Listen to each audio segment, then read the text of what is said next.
Ladies and gentlemen, please take your seats as the session is about to start.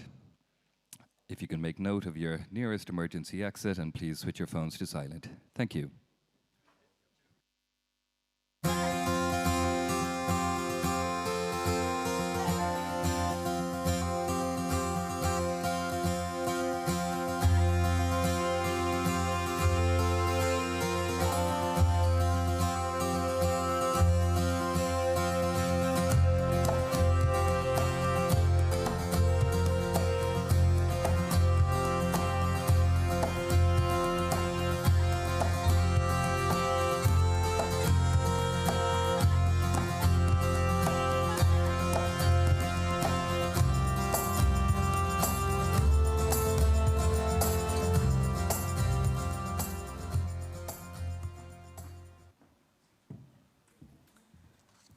Good morning, ladies and gentlemen. Welcome to the session, focus session 2, seed and hybrid potatoes. And the first speaker in this session will be Dr. Monica Parker, who is a senior scientist with the International Potato Center based in Nairobi, Kenya, specializing in agricultural research and development, and she will tell us about micro-business seed potato production in Africa, South America, and Asia.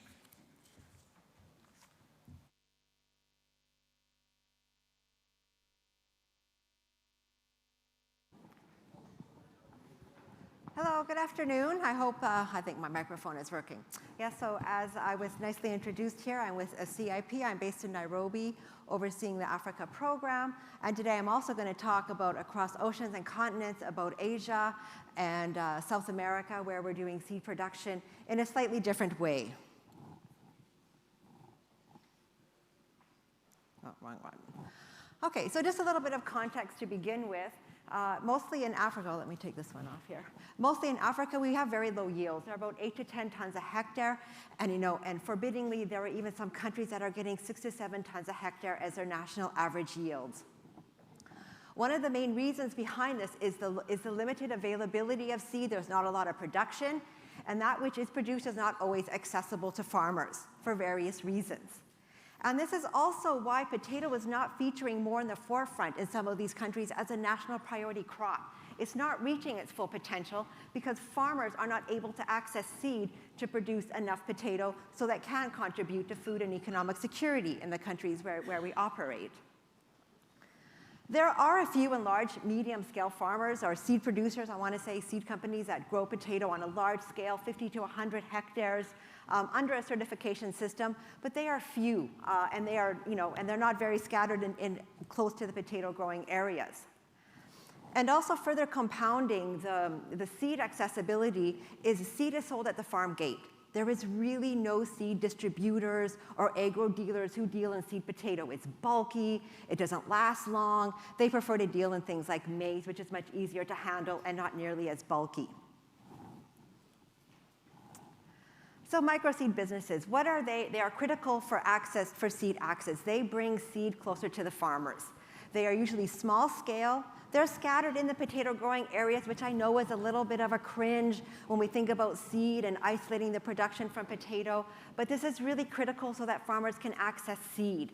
We see in some instances where they're not, we don't have seed growers or these small scale seed multipliers, and they have to access seed from the big farms. They're traveling 300 to 400, 500 hectares to buy seed. So you can imagine, like at 2 tons a hectare, just the logistics and the cost of transport that is involved. Usually the seed producers are, when we say small scale, we mean they might produce seed on a half a hectare to a couple hectares each season, and they will normally be individuals, so they'll be progressive farmers who we call seed producers. We like to distinguish them from farmers. They are producing a different commodity. It is seed. It's not the ware product that go to the market. And they might also produce in groups. And they also, as a seed producer, you need seed storage. And because most seed is produced in the highlands, in the areas where we are working, they work with diffuse light stores. And we also see very diverse profiles, even in the small-scale seed production. Normally, they will be the last-mile seed producers. They will take that certified seed, and they'll produce it, multiply it 1 or 2 more times on their farms. Or we also see, at a small scale, the early generation seed being produced. But what is one commonality among all of them is the quality assurance, and it is quite variable. But the quality assurance, this is key for sustainability. At the small scale, there's a lot of fixed costs with certification. It becomes very costly, especially these kilometer costs. If you're not lucky and live near an inspector, the kilometer cost alone can supersede the diagnostics and the disease testing. So how quality assurance operates, it normally relies on trust and honesty. You know your seed grower. You're a farmer. You live near your seed grower. You also can see that seed in the field, so you can look at that quality of what your following crop could be like. And there are also some instances of some of these smaller seed growers, being certified. And this is starting to grow, especially in Kenya, with different types of intervention models to support certified seed production at the small scale. But also when we get to this last mile of seed production, quality assurance can be a little bit less stringent. We don't need that very, very high quality standards. So this also can reduce the cost of production, making seed even more affordable for farmers. But what we would like to highlight, and we do need some kind of quality assurance, is the risk. There is risk with growing seed, right? And the risk is in the soil. In Kenya, we went and checked 60 of these seed multipliers who, they had all the training, and they were, we assumed that they were growing really good seed. But we found 51 of them had PCN, potato cyst nematode, in their soil. 17 of them had Ralstonia, brown rot, or bacteria wilt. 35 of them had viruses in their seed. So we do need to be able to have some kind of minimal level of quality assurance. And as I said, it doesn't need to be so stringent, but we do need to see them consistently buying quality assured starter material. And as a minimum, they should be testing their soil where soil-borne pathogens and nematodes are a risk. Another key aspect for these seed multipliers is they need access to the varieties. They don't have these licenses with the private companies and the private breeders. So they really depend on public and open access varieties. South America is a little bit different, where there's also, they've been around for millennia, and they have the very well-developed land races, but they also are moving into the more improved or modern varieties that have been developed. I'd like to bring your attention a little bit off topic, but it's quite exciting. We're starting to assess Sudan as an area for production, and as the FAO director said earlier, winter production of potato is massive potential. And we see here, we have at 59 days after planting, we see how big we had our tubers. This was grown in the winter season in the desert from a mini tuber. And I also like to bring about some of the robustness of the traits that are in some of these varieties. And you can see this here. This is Unica variety. And we had instances where there was 115 millimeters of rain, and farmers were still yielding 8 to 16 tons a hectare. This is phenomenal. So a little bit of the profiles in the different regions. So I said we have seed producers. They are producing the early generation seed. These are very small scale nurseries, as you can see in the picture here. Normally they're not under some kind of formal quality assurance, so their seed cannot be used for certified seed, but they can still sort of flow a little bit through the semi-formal or informal seed trade. A little bit of statistics, it's very profitable. In Uganda, we did an assessment, I'm here of these small-scale nurseries, and especially if they can take their seed, normally they will produce in the nursery and they will multiply 1 or 2 times in the field. You can see here that, let me get my pointer, this one here. So they could be quite profitable if they're selling at their generation, basic seed equivalent. But what is the big bottleneck is the land. So just to multiply that seed, they need 3.5 hectares. And then to maintain a very good and robust rotation, they need 23 hectares. And that is a huge bottleneck, is the land availability. As we also get into the later generation seed, the last mile seed production, we see these individual or progressive farmers producing seed. We also see some farmer groups and cooperatives producing seed. And also in some instances, we've been able to get some of these cooperatives certified as a seed merchant to produce their own certified seed. It's a process, but we have seen in this case in Kenya here with one of these cooperatives that we supported the formation of getting their seed license.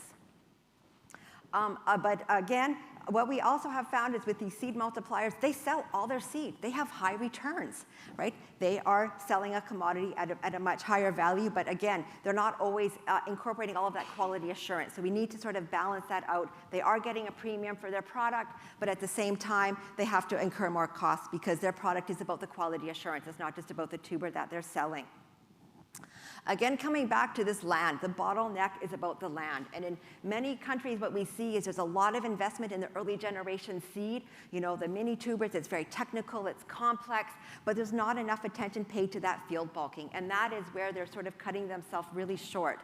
And as an example here, oh, I keep pushing the wrong button. So on that last slide I said, if that slide at the basic seed, that producer would have produced 62 tons of seed. That's the point that they're selling. So we say they sell about 75% of their commodity, of their production as seed. But it takes 1.5 years to get to that point. If they could just multiply one more time, look at the impact of the difference in the quality and the quantity of seed that's available to the farming community. In half a year, they can produce 620 tons, as opposed to taking 1.5 years to get to those 62 tons of seed. But the issue is, again, is the land. Just to multiply out that 62 tons, again, they need 30 hectares for that multiplication, and that's not even considering the rotational needs that they will have. So this is where investment in the seed system is really in the bulking. The early generation seed is sort of recipe. That can be done, but it's about finding that land so that we can really maximize that investment into the early generation seed. Now, as we move to India, I'm going to give an example of the apical-rooted cuttings in India. So normally in the state of Karnataka, with high potential for potato production, they were getting their seed from Punjab. It was 2,000 kilometers away. Then we brought in the rooted apical cuttings, and this is just a phenomenal story. So 2 years after the initiation of the very first training of the institutes in rooted cuttings, we found that 10 nurseries produced 2.3 million cuttings. We had 400 micro seed businesses producing seed from those cuttings, and then they produced 300 tons of seed.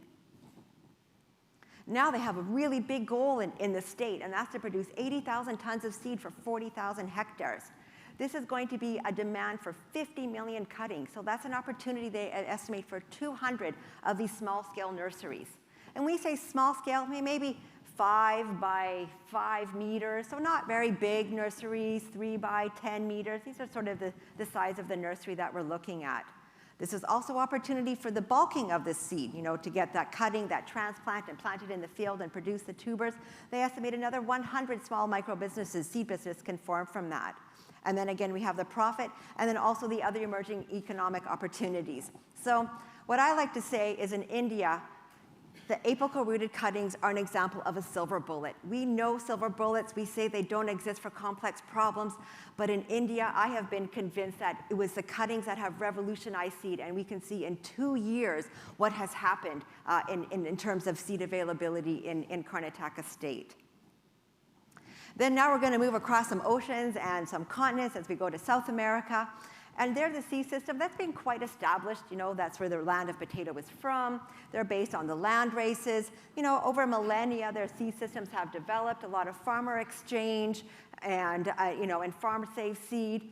But now there is, you know, a diversification and a transfer evolution in the seed system there and in the potato sector towards this more urbanized and professional, you know, to satisfy the more professional markets, which means we need more formal seed production in terms of also access to the varieties, the more modern varieties, and not just the land races.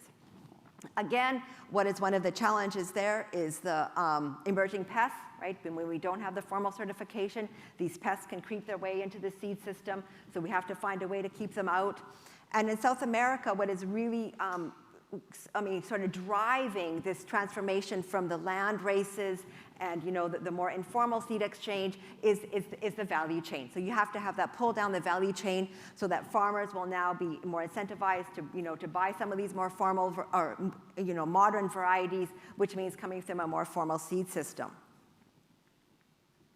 And there was a nice case in Ecuador with working with CIP. There was a farmer group who started to engage in seed production. And they also knew quality assurance was a really big issue. And they developed their own quality assurance system in partnership with the NARI and with CIP, so how they could maintain that quality. And that quality, that system was actually adopted by the regulatory body. So this became now the system and the mechanism by which quality assurance was, you know, was regulated in Ecuador. But again, to drive the market, these seed producers produce a quality assured product. They have a seed of a variety that's, you know, of a new variety, but it's going to be that market demand. It's always going to be about this one. And now, We have some nice studies. We know that investing in small seed business, it pays. And there was a 10-year project in Malawi funded by Irish Aid. And we started from scratch, from taking that initial tissue culture into the country. And it worked a lot with the small-scale seed producers because there was no big ones really ready to invest without knowing what the market was like. But what we saw is that the returns were $1 to $6 to $8 on investment. And what we also like to point out is this was starting from the very beginning. So now if you were to build on these foundations, we would expect that return to be even greater. And then the last one I want to talk about is how we can bring potato to the next frontier. We have a lot of countries where there's very little investment by the donor, by the development community, as you can see these countries here on the board. And to give you a little bit of an exercise in your geography, we will point out to where they are. But you can see a lot of them are in a very critical state of hunger. And one of the reasons is why potato is not figuring as a more important crop in these countries is the seed. It's the bottleneck. And one of the huge examples, and I was really floored by this, but in Sudan, they're paying $2,500 for a ton of seed. This means this potato will never become an important crop as long as seed is this expensive, because that returns into a very high market in the market for the actual potato crop. And so we do have just a little bit of self-advertising here for SIP. In the Irish Examiner, we actually published an opinion piece on this, if you'd like to read more in the May 30th edition. So with that, I want to bring you some pictures. As I think Hugo was saying, it's about the people, right? These people are there. These people are hungry. These people need jobs. They need a form of income. So you can see here we have in Eritrea, in Yemen, in Congo, Sudan, and in Madagascar, the people who are behind the crop and who are behind the seed systems. So with that, on exactly 15 minutes, I come to a close. Thank you very much.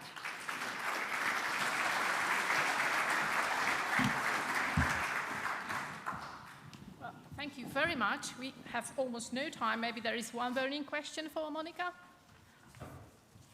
I'll be around too.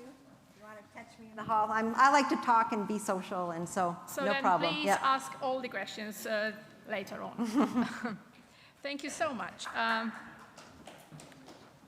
The next speaker will be Edwin van der Vossen, who is a Research and Development Director of Solinta, Netherlands, and who switched to industry from successful academic career in Wageningen University. And he will be telling us about hybrid potato breeding and the potential of true seed propagations.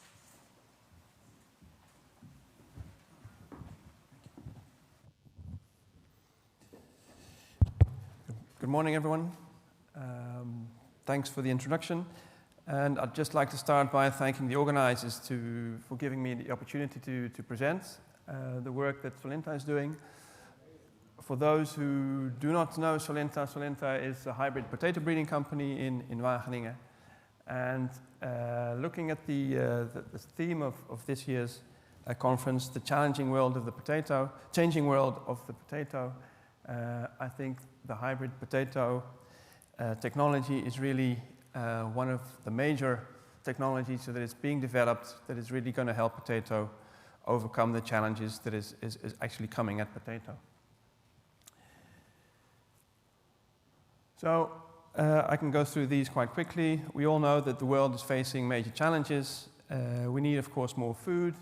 We need to produce this food on less land, with less water, with a smaller carbon footprint, and there is also increasing scrutiny from markets and regulators, so less chemical use and pesticide use. Also, I don't need to tell anyone in this room that actually potato, the third largest food crop, is going to play a really major role in addressing these challenges. Potato produces more nutritious food on less land, with less water, in harsher climates than any other major food crop. However, with current potato, has two challenges, and we've heard these already before in a couple of talks earlier this conference. Traditional tetraploid breeding is unpredictable and slow. In fact, little genetic gains have been realized over the last century, and in fact, some of the varieties still being grown are actually 100 years old. And another major challenge is healthy starting material. The clonal propagation of potato is bulky. It makes it extremely slow. And as we heard already earlier, it's contaminated with diseases and difficult to ship and store. And Solinta believes that hybrid breeding in potato actually solves these constraints. And we're not the only ones, as we've heard during the conference already. This is a slightly complex slide. I'll take you through it. It shows you actually the added value of hybrid potato breeding versus traditional potato breeding. One of the issues is actually that the genetics of potato is complex, and the complexity lies in the fact that you have 4 copies of each chromosome, and it's typically an outbreeder. If you cross these 2 plants, all the characteristics of both parents are divided over 8 chromosomes actually. And if you cross these 2 plants, the outcome of that cross is random, and this makes target breeding for selected traits very difficult, and it actually can take 15 to 50 years. If you now switch to hybrid potato breeding, this breeding technology is much faster and makes the breeding much more predictable. What we have done actually is we've reduced the complexity of the genetics from 4 chromosomes to 4 copies to 2 copies, and actually have introduced a gene in potato that makes it possible to start inbreeding at the diploid level. And with that, you can actually generate inbred lines, and if you cross those inbred lines, the progeny, the seed coming from this cross is actually identical. All the seeds are identical, and with that, you're able to generate a hybrid true potato seed variety, which has a very homogeneous crop. And rather than 15 to 50 years to develop new varieties, we actually can do that in 2 to 4 years.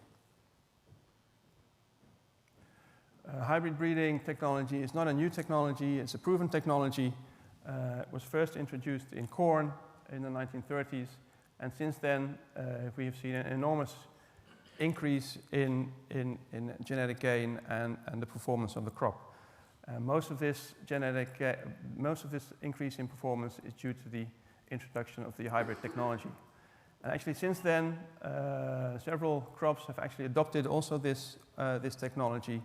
And also in these crops, you see that thanks to the hybrid breeding technology, the performance of the varieties has really jumped. And we believe that by introducing the hybrid breeding technology in potato, also that will be the case for potato.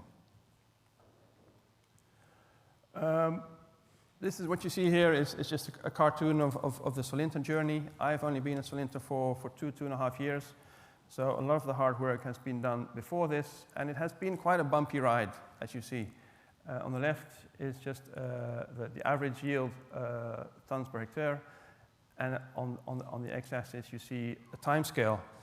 And as I said, one of the first things Solinta did was introduce the SLI gene, making it possible to inbreed, but potato has, there's a lot of inbreeding depression.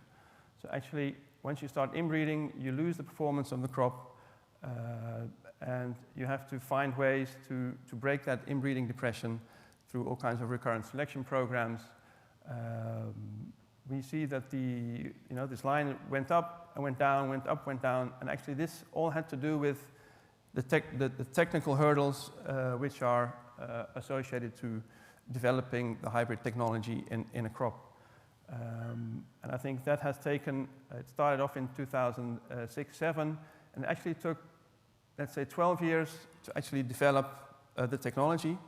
And since then, you see that we have now entered more into a product development breeding stage, where we see that this line is now moving up.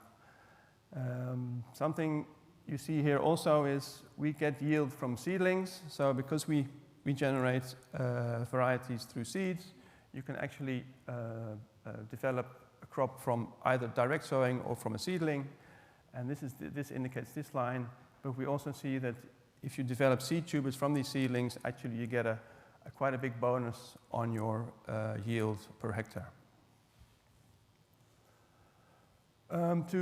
As we are now in that product development phase, we want to actually speed up the development of products, and with that we have all kinds of ways, and we've heard that already earlier in a few talks also this morning. There are ways that you can actually accelerate a hybrid breeding program. And a technology which is used in nearly every hybrid breeding program is a double haploid technology. And normally if you inbreed, you have to you have several generations of selfing, but with this technology, you can go to a fully homozygous inbred line only in 2 or 3 generations. Another thing is we need to introduce novel variation if you want to improve your breeding germplasm. And we source that often from tetraploid material. And one of the first things you need to do is reduce the complexity of the genetics from 4x to 2x. And the double haploid technology can also be used for that. Something we also heard, in silico modeling and prediction. So we have all kinds of decision support technologies for our breeders that really so that that optimizes this genetic gain equation. Marker-assisted gene stacking becomes possible if you do a hybrid breeding at the diploid level in potato. We can do 3 generations a year in a climate chamber, and with that we can actually stack from a 2-gene stack hybrid to a 6-gene resistance gene stack in only 2 years. So that is really a huge acceleration. And also gene editing technology is also technology we are looking at to also introduce traits directly into elite inbred lines. So it's not only that with the hybrid technology you can breed faster, more efficiently, you actually also are able to generate very clean starting material. And this is just an overview of basically the number of pests and diseases you find on all types of different starting material. And obviously, the seed is actually the most clean starting material you can get, and is actually even cleaner than tissue culture. Of course, the final phytosanitary risks depend on further multiplication of your starting material. And this is actually a picture we saw this morning in the talk of Paul Struik. He took you through, it's quite a complex picture, but what I want to use it for actually is to show you that the flexibility and scalability actually will enable local seed tuber production across all kinds of markets in the world. Ultimately, you produce your hybrid seed, and ultimately, I think potato will become a seed crop. So you directly sow your seeds in the field and you harvest your ware crop. But this is, I think, a longer-term vision. We're not there yet. We'll have to improve the genetics, but also maybe the agronomy, and we have to give that seed a very good start at the beginning of the season. So for now, we feel and we think that a seed tuber route is still required for most of the markets. So what you do is you sow your seeds in a nursery. It can be a greenhouse, but it could also be a protected area outdoor. You generate seedlings. These seedlings are transplanted into the field, and you generate your seedling tubers. These seedling tubers can either be used directly to generate a ware crop, or you go one step further. You generate seed tubers, and you use those 2nd-generation seed tubers for your ware crop. So I hope you see that that there have been a lot of technical hurdles. We are cracking these technical hurdles from a breeding perspective, but there are still some major challenges out there, and most of those are associated to the regulatory network. Phytosanitary regulations, variety registration, seed certification, actually currently is all based on the seed tuber system. And it'll take time before this is changed. It's a new system. This is really a systems change if this is geared towards true seed. I think to get this up and running, we need to do a better job at explaining the value of the technology. However, we can't do this as a single company, and that's why actually I'm really happy. This is not the first talk about hybrid breeding technology at this conference. I think it has been touched upon already in several talks, so you see that the technology is really not only at Solinta, but being starting to be exploited by many different partners. So I think we need to work together on this, and that's the only way to go. And it doesn't need, it will not work if it only has a technology push. I think we also need a local pull from key stakeholders across the full value chain. Here again, so the Solinta journey will continue, and we believe that we are actually on the brink of delivering more resilient potato varieties in the short term.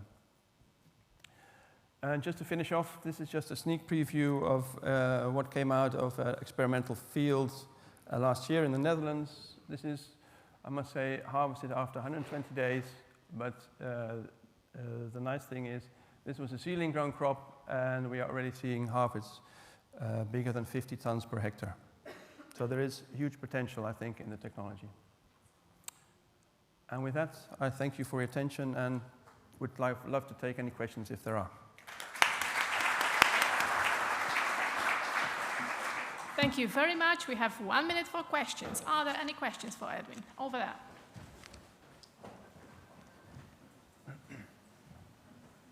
Yeah, thank you. Jan van Hogen from the Agrico. It's nice to see that you became a lot more realistic, because 2008, Solinta told us in 3 years you will have a product for the market. But yeah, we're 10 years further down the road, so, but you're moving forward. I have a question on cost price, because also in the beginning you said seed and we can grow potatoes and that's it. But now you explain it's better to have seedlings coming out of a glass house, plant them, transplant them in the field, produce seed, and produce 1 or 2 times more. Did you make already any calculations how much then the seed will cost in the 2nd or the 3rd year? Because I think it's rather costly to grow seeds in a glass house, transplant them into the field, and then hope that they will grow, seeing the harsh weather conditions, especially for the markets where you're looking for. So any idea about cost price of the seed which is coming out in the end will be in the market? Sure. Thanks for the question. I don't know what the cost price is off the top of my head, but we have made these calculations, and by doing 1 or 2 generations of seed tuber production in the field, we actually bring this seed cost down to acceptable levels. Thank you very much. I think we have to move on to the next speaker, who is Curtis Frederick, who from a potato and grain farm in Pennsylvania moved and currently is a senior agronomist at Ardevo in Netherlands, and will tell us about insights into the latest developments in hybrid potato breeding. Thank you. Thanks for the nice introduction. Yeah, so I'm sure many of you have seen research talks like this where it ends with a picture such as this. And I think it's great when people take time to thank their teammates for the hard work that gets done in this type of work. I'm beginning with this not as a critique, but when I was pushed to really think about the insights into the latest developments in hybrid potato breeding, this image really came to mind. Now, here we have an image of people after a cold, wet harvest period. This isn't even at the end of harvest, but they're able to smile, and morale was high. Now, my name's Curtis Frederick, and I'm happy to represent Ardevo and the people that work there. This is a story that's repeated not only in our operations in Europe, but also in North America. And I think it's a big development, because we are developing a team, or we've developed a team with really motivated, smart, and caring individuals. So I think that's necessary as we develop a hybrid breeding program to handle the numbers that are required. So, as a show of hands, how many people think that this picture represents the future of potato production? Yeah, I see that. But honestly, where is the future? Potato is one of the most sprayed crops, and you know, what is the advantage? Why are people motivated to work for us, to work on something like hybrid potato? Well, as Edwin had said, and other people had said, there's a real advantage to introgressing resistance genes into a hybrid product. This is really something that drives me, at least, in pushing potato in the future. So who are we at Ardevo? Well, Ardevo is a 50-50 joint venture between KWS as well as JR Simplot. Both companies are old, both companies are established and family-owned, but they created an independent potato breeding program known as Ardevo. Our head office is in Nachla, near Emmeloord. That's where I'm located. We also have a location in Boise. So, you've seen slides like this before. It's important. Are we going to save the world with our potatoes? It seems like a big question. I think we can always do something. We can do our part to tackle each one of these topics. At Ardevo, as well as Solenta, and other breeding companies, we always think that new varieties are part of the solution to this. So higher yield definitely addresses population growth and sustainability measures. Robust varieties, resistant varieties, and efficient varieties tackle climate change, harvest losses, and limited resources. But while all these things are important, for the growers and the processors that are in the audience, we're committed to the total package as well. It's great to have a resistant variety, but if you're not making French fries or chips or potatoes in a stable way, it doesn't matter. So we're focused on the processing segment. Part of it is due to our parentage of our joint venture. We're focusing on French fries and chips or crisps, whatever you want to say, in Europe. And in North America, we're focusing on the French fry segment. So, how many people recognize this image? This is the quintessential miracle of the hybrid, right? So you have your inbred parents, your S6 inbred A by inbred B, and these parents are crossed to make a miraculous hybrid product. It's uniform and produces better than anything else. What's kind of missing from this story often when you look at that image is that the small ear is the S6 here. Now bear with me, I'm trying not to go too far in the details. I'm also an agronomist, I'm not a breeder, but I'm trying to tell a breeder's story. So here's the hybrid. This is the uniform ear. Now, one thing that's important that is you start with material that performs well, that goes to the inbred stage to make the cross. So you need good material to begin with, and this is total performance. So you could say French fries per hectare fried in May. So, how good is our starting material, you might ask? Well, you want to know developments, so I'll give you some developments about our material. And the common myth or question is, will diploids ever outperform tetraploids? I think we can say that the answer is yes. We've checked this box. So on the top are industry standards in Europe, Innovator, Achria, Marquis, Hermes, VR808. And the bottom is some of our beginning material, our elite material. And you can see that the size profile looks representative of our standard material. So that's great, they look the same. But if we're committed to a processing variety, how do they process? Well, here we have a graph where on the bottom we have our yield in our greater than 50 millimeter size class in tons per hectare. On the y-axis, we have underwater weight. So here we have our red industry standards, some of which are named. And here is our scatter plot of some of our S0 diploid material. It's clear that there is material that is representative of the standards, some of which are better. But what about frying, Curtis? Here we have fry color. We still have underwater weight on this axis. As you go lower on fry color, you get lighter fry color. So here again, we have a cluster around this material. So I think I'm confident in saying that the starting material is good. So how good are our inbreds? Well, we've got an inbred breeder here, Yolene. She'll be in a picture coming up. But how good are they? I do not envy Yolene or Dylan in the US when they have to walk out into the field and this is their field or a portion of their material. Yeah, it's the same story. You have inbred depression, and that's a big challenge of the development, a big cost driver of the development of developing good S6s. This is just something that we have to work through and then continuously improve.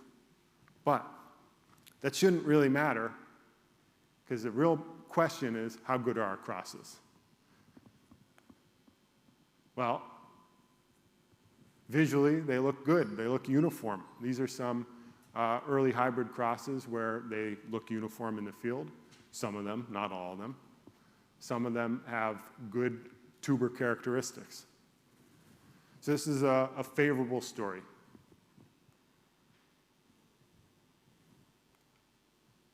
Okay, so you've seen the tetraploid versus diploid breeding.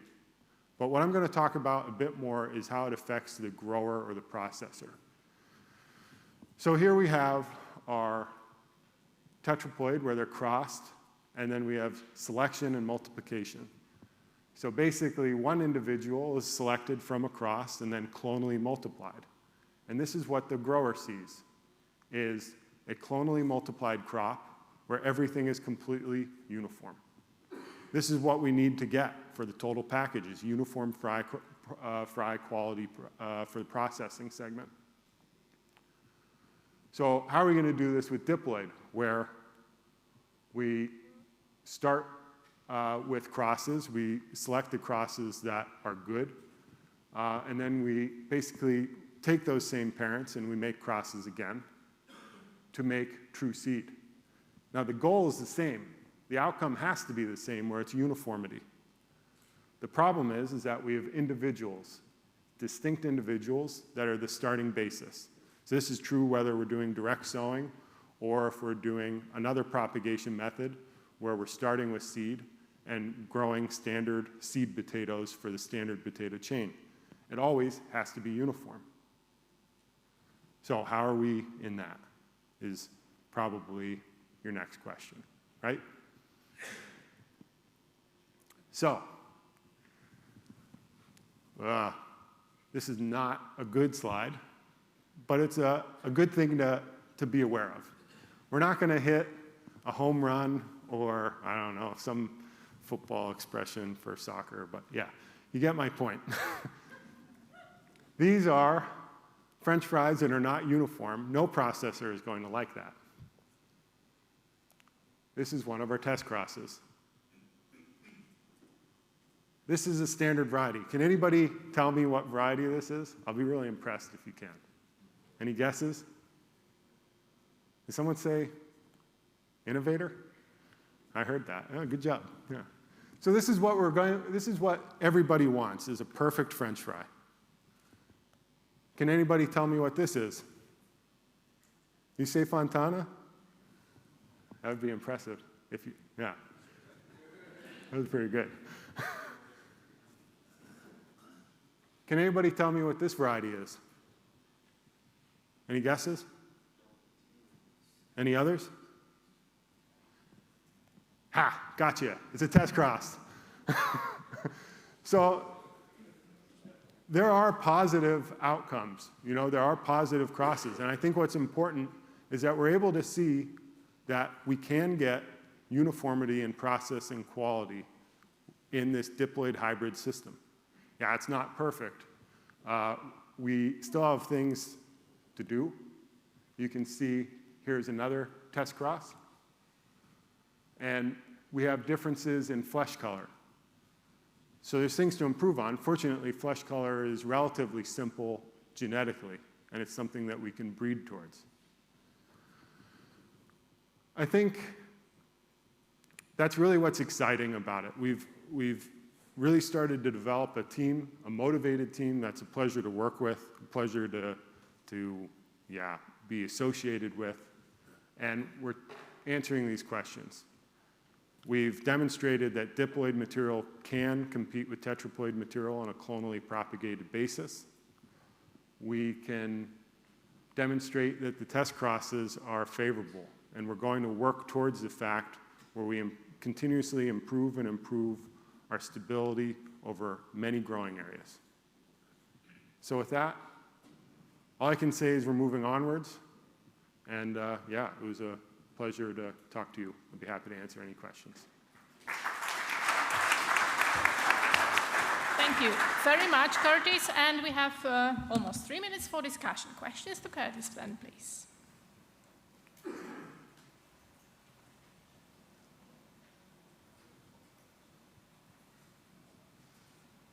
Right, there is one over there in the back. Thanks for the interesting presentation. One of the things that was mentioned this morning was G by E for varieties, how they perform across different environments. And you've given a very clear product profile for Europe and also for North America. Do you have any information on how some of your diploid crosses perform in different environments outside of those regions? I only know that for the European, the EU5 area, so France, England, although that's a tricky subject, Netherlands, Germany. I do know that we have observed that there's crosses that are stable for performance. There are crosses that are not stable across all environments. It is something that is an absolute necessity that we test. It's something we're just continuously paying attention to.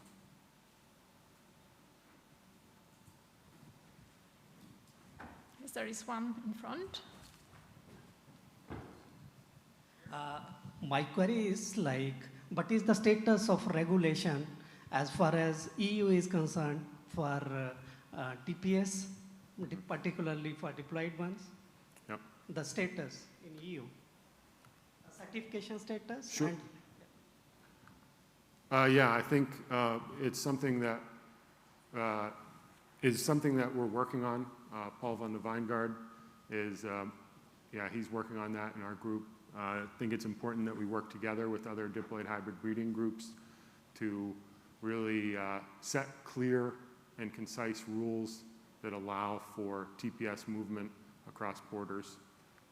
We don't want to be introducing any sort of new disease, but I think it's also nice to have clear rules that allow us to really push the development of the crop. Right, one in the back. Hi, Curtis. Dan Milborn from Chagas. Thanks for a really insightful talk. And what I enjoyed about it most is you showed it not working on the way to working. And I think that's really important to have those sort of illustrations to drive discussion. Sure. In an environment like this. I wondered, one of the things that I wonder about in the context of diploid hybrids, whether you decide to have a true seed stage as the final propagule or an intermediate, is how much of the breeding effort do you think needs to go into re-engineering the sort of physiology of the crop a little bit to take into account that you're going to have a seed propagule stage, and how important is that in your future plans? Yeah, so our first market introduction will be a standard tuber potato product. I think that's part of the area that I'm working on is the TPS propagation. I think that has a piece to play in the standard tuber product, how to propagate that material. Ideally, it would be nice to do direct sowing, and so the questions that we're answering in the road towards to a standard tuber product are also answering questions for a direct sown ware crop. we'll see. It's still early, but yeah, it would be an interesting thing to work on. Well, thank you very much. I see there are more questions, but I think for the sake of time, we have to move on to the last talk of this session that will be given by Dr. Alan O'Riordan, who is a senior research fellow at the Tyndall National Institute in Ireland, and he will tell us about supporting the potato seed sector with a novel handheld biosensor for in-field PVY detection. Thanks very much. Good afternoon. So maybe we should have titled this talk now for something completely different. So I'm not an ergonomist. I'm a research scientist. I develop silicon chip biosensors. And we do that in the Tyndall. So Tyndall is located in Cork, at the south of the country. It's Ireland's largest research institute. And we emerged from the National Microelectronics Research Centre. So our pedigree is microelectronics. And over the last number of years, we've expanded out into nanotechnology, photonics, quantum engineering. So to introduce Tyndall, we are, like I said, Ireland's largest research institute. We have 600 plus researchers on site, over 150 of these are PhD students. You can see some of the numbers up there. We're heavily involved in EU funding, and you can see from the slide there, we actually secured 10% of Ireland's total EU take in Horizon 2020. We're located in the city centre. We were recently called out in the National Development Plan to double.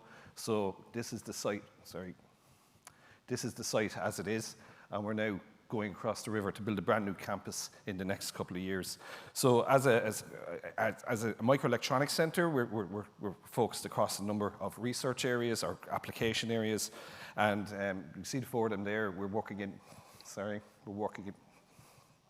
medtech with a number of tier one medtech companies actually who have researchers on campus.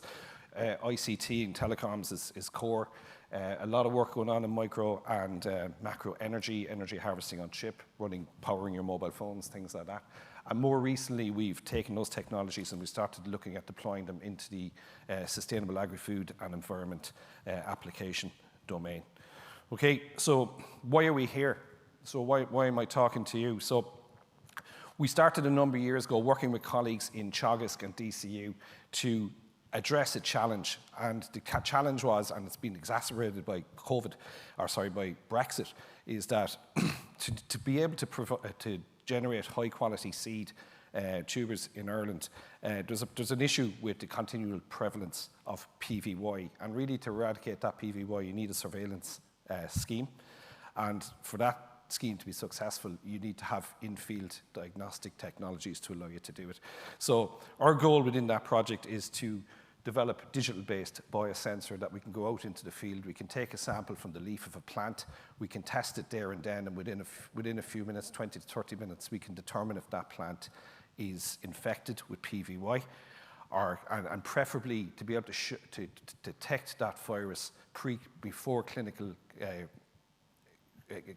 it actually shows clinical signs. So try to get preclinical analysis. So at Tyndall, we also make chips, but ours are based on silicon. And sorry, I had to get that joke in because I'll never ever get the opportunity to do it again. So each one of those chips, here you can see the size of it. We have 6 different working electrodes or sensors on that chip. So that'll allow us to do detection of either 6 different types of diseases, or we can do 6 different plants on the same chip using microfluidic type technologies.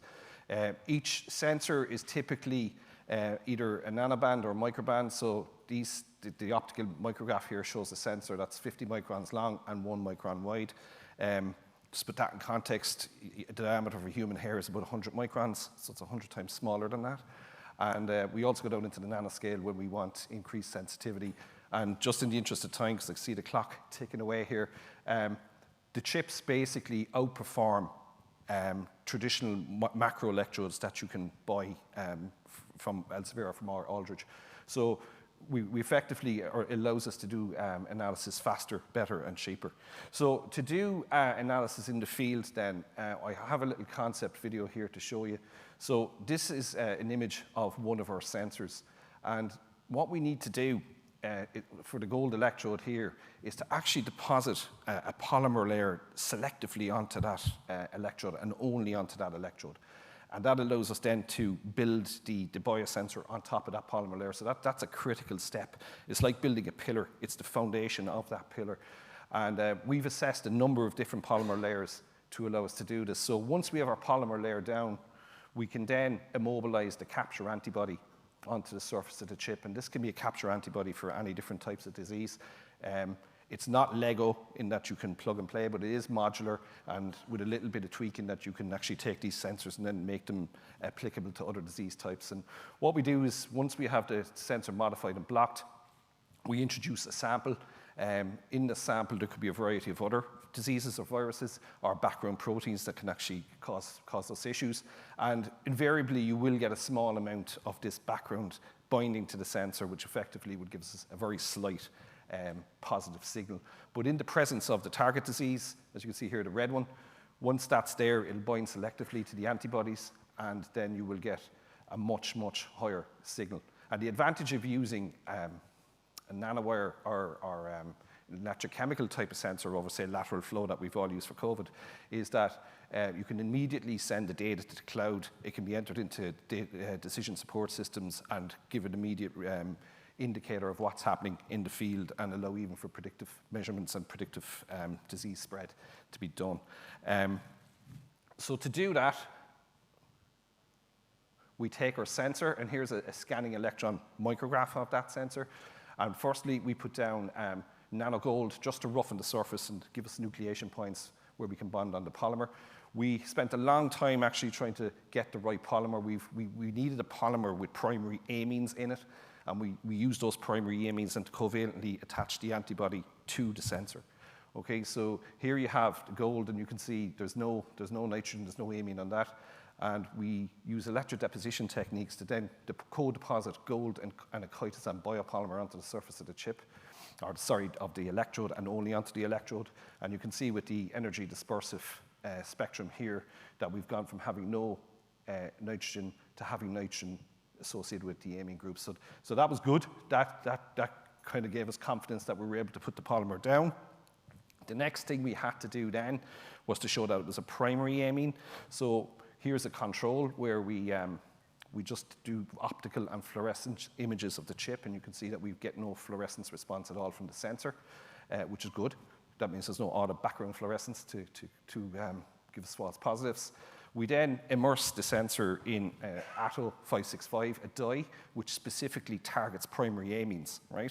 So the dye will only bind to the amine, and you can see when we do the fluorescence image here that the amine will only bind in the area where the chitosan has been deposited. So now we know not only have we got amines down, we also know they're primary amines, and they're also suitable for binding to. So the next step then is to take the chip and to bind on the antibody. So here again is a control image, the optical image and the fluorescence image. And what we have here is the chip in the presence of just fluorescently labeled antibody. And you can see very slight binding, but not very significant. And here, I'm not sure if you can see it properly in the screen, but this is a blue line, which arises from the covalently coupled on antibody. So now we know that we can actually selectively attach the antibody to the electrodes where we want it to go, and we can put different antibodies on different electrodes. Okay, so having done that, the next step for us was to then actually try and benchmark, try and assess the quality of the sensor. So we used the antibodies that were produced by Richard O'Kennedy's group in DCU. So they synthesized the antibodies. We immersed them onto the chip. Teagasc sent us down samples that had been inoculated with different concentrations of virus, and we challenged our sensor to them. And what you can see here, these are the raw data, that as these little semicircles here get wider, that implies that more and more biological material is binding to the antibody. So you can see with increasing concentration of virus present in the solution, well then these semicircles get wider. I mean, if we plot the width of this semicircle, which is called the charge transfer resistance versus number of copies, we get a nice straight line. And this even though the R-squared error is about 0.96, that's actually really good because that's 60 or 70 different samples that are being challenged with multiple different sensors. So we know that this sensor is now robust and giving us very good values. You can see the error bars there are quite tight. So this was all done in the lab using lab-based equipment. The next step was to go out and to do field trials with the biosensor. So last summer, we went up to Oak Park, where there was a variety trial ongoing, and where we have Fernando, my PhD student, and Madani from Teagasc out actually taking samples from the plants that were growing in the field. He initially started off using a small battery-powered blender just to blend up the leaves before he put it onto the sensor, but realized he didn't actually have to do that. It was very easy to get the plant serum from the leaves just by crushing them. And then we brought him back to do the analysis in the field. And because it's Ireland and it was summertime, we bought a tent for the rain. So we were actually inside here, and this is the little piece of equipment that we use. So we 3D printed up a little cartridge for our sensor. And our sensors, our chips are developed so they have this little SD-type edge connector out. And that allows us very easy to plug and connect and disconnect the sensors when we're doing the analysis.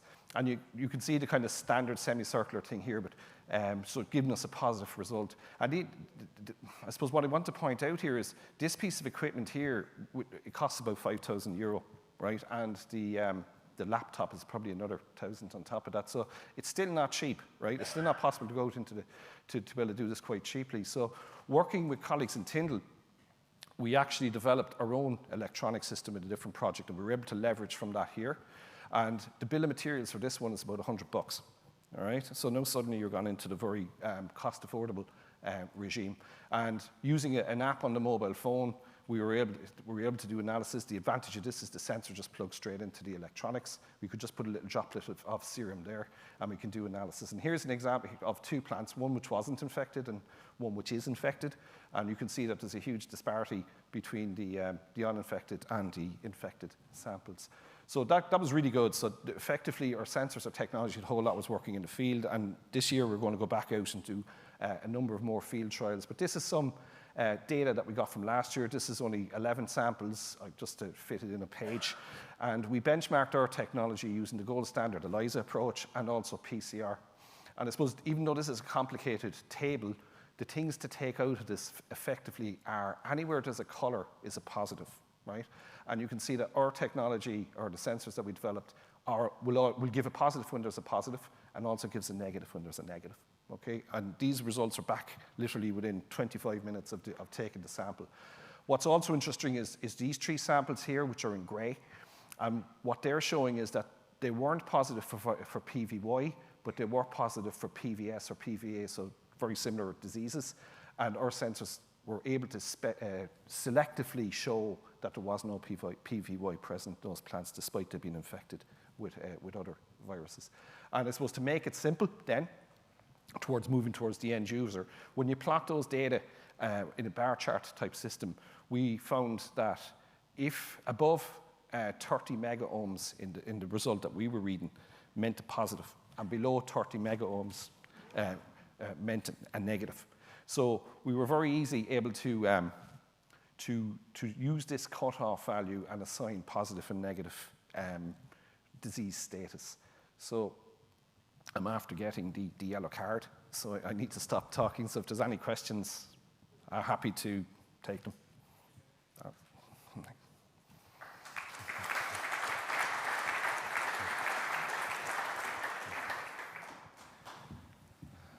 Thank you very much. Any questions to Anne? There is one in the back. Thanks. How quickly it is to adjust the technology for a specific antibody? Sorry, can you repeat that? If you have to test a new set of antibodies, how quickly it is to develop this technology again? It's only maybe a few months to actually tweak the sensors around.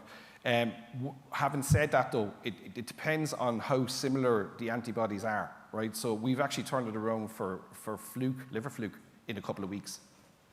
So you have a possibility to mix antibodies or fluorochromes or something to have multiple detection? So the reason we have 6 sensors on that chip is to allow us to do this multiplex type detection. We've done that in animal diagnostics, where we've looked at things like BVD and IBR, these respiratory diseases in cattle, where you can measure them all under one chip. We plan on doing this going forward with this as well. This project's only 3 years old, so it's quite new. Yeah, I have a question. Using the probes, you mentioned the fancy gold covering and the antibody layering. Is there a life to it? Can it be reused? Is it disposable? Great questions. We tend to make them to be disposable. And the reason we want to do one shot is the exact same thing in clinical analysis, is that you can't guarantee that there's not crossover from the previous sample if you're to do the analysis, because when antibodies bind to its target, they tend to be really strongly bound. And you can use acid solutions to try and shock them off, but that damages the antibody. So you're probably better off making them disposable. Regarding the lifetime, we haven't done the stability analysis yet. We spent most of our time just trying to get it working, to be honest, right? But we know they're stable for a month in the fridge.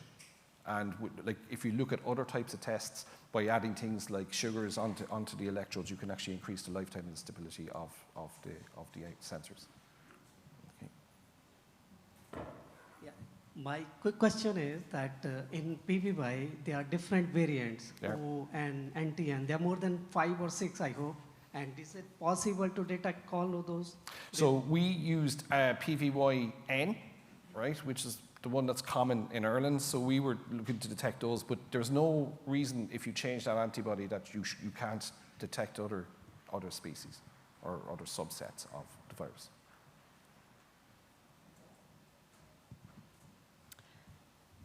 Thank you very much. I think we then should finish. I'd like to invite you all to the conference that I'm organizing. I'll use that opportunity, and that's going to be the EAPR, so the European Association for Potato Research meeting in Krakow between the 4th and 8th July this year.